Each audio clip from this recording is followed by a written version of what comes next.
I am reading now a book by Ken Carey entitled The Starseed Transmissions, an Extraterrestrial Report. This book is dedicated to all conscious life, with special acknowledgement to that aspect of life which many have come to regard as the spirit of Greenwood Forest. I offer my deep thanks to those gentle trees whose snow-laden branches bowed protectively across the road through our wood, providing the author with 11 magical days of silence and communion. Introduction. It was during a cold and snowy period of 11 days, from December the 27th, 1978 to January the 6th, 1979, that the whole of this material was recorded. I have taken the liberty of editing out the repetition and rearranging it in chapter format, but aside from that, I share it with you as it was first presented to me.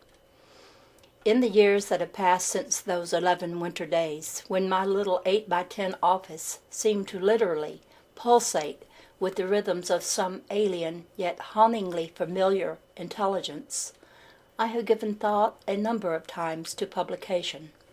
Yet my own life has been so filled with the momentum of such incredible change that I have hardly been able until now to take the proposition seriously.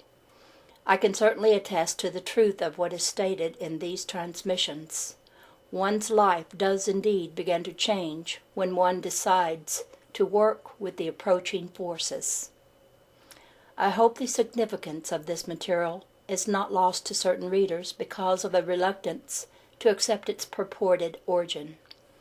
Regardless of one's opinion on the plausibility of extraterrestrial or angelic communion, it might be pointed out that the simple act of structuring information in this manner opens up communicative possibilities that are virtually non-existent in a conventional mode.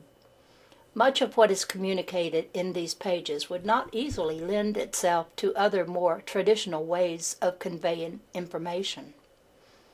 The messages came first in nonverbal form, on waves or pulsations that carried the concise symbolic content of what I term metaconceptual information. Automatically, it would seem the nearest approximating words or phrases from the English language would be assigned to ride, as it were, the fluctuations of the nonverbal communications. Often it was the case that the only human conceptual system with approximating terminology was religious, hence the occasional use of Christian words and phrases. It is not to be assumed that these always imply the usual assortment of meanings that are generally associated with them. Often the meta-conceptual reality that they are used to represent goes substantially beyond the meanings suggested by their contemporary usage. The communications that are presented in this book seem to have been transmitted neurobiologically. As I commune with these spatial intelligences, our biogravitational fields seem to merge, our awareness blend, and my nervous system seemed to become available to them as a channel for communication. During our interviews, I would perceive reality not only through my own perceptual mechanism, but through theirs as well. The resulting synthesis provided for a relatively accurate approximation in human language of the awareness they brought. In the course of my work with these creatures, I understand them to be focalizations of various essential perspectives. At times I considered these extraterrestrial, at other times angelic. Occasionally, I thought of the entities as informational cells within a galactic organism of some sort. Toward the end of the transmissions, other more mythical perspectives emerge, about which I will make no comment here. But by whatever term we choose to understand these entities, their purpose in sending these messages has not been to teach us of themselves, but to teach us of our own nature and purpose upon this third planet from the star we call Sun. Chapter 1. Singularity of Consciousness. I come from the presence where there is no time, but the eternal now. I retain, even in the midst of this relationship, an awareness of this realm and of the universal being that inhabits it. I come with a message that will prove vital to you in these final days of your history. My individual identity comes into being only as I enter the context of my relationship with you. When I am no longer needed in this capacity, I will merge back into the being behind all being. There I remain in unity and fulfillment until the next impulse comes to send me on another mission. In the interim, there is no distinction between me and the Source. I and others of my kind desire at this time to bring humans to this same level of awareness. I am a focus of collective human consciousness, but at this time you have little conception of what that means. You do not yet suspect what the singularity of collective human consciousness might be. You still draw identity from the present form of your expression. You feel defined and limited by flesh and bones. You are only beginning to comprehend your oneness with other forms of life. For me to tell you with these limiting definitions you have of yourself, that I represent an element or a focus of your collective consciousness, would actually be less accurate than to say that I am an extraterrestrial. I meet the criteria of the latter term in that I do come from outside your planetary field of influence. I bring instructions to your race from the directive organ of galactic being.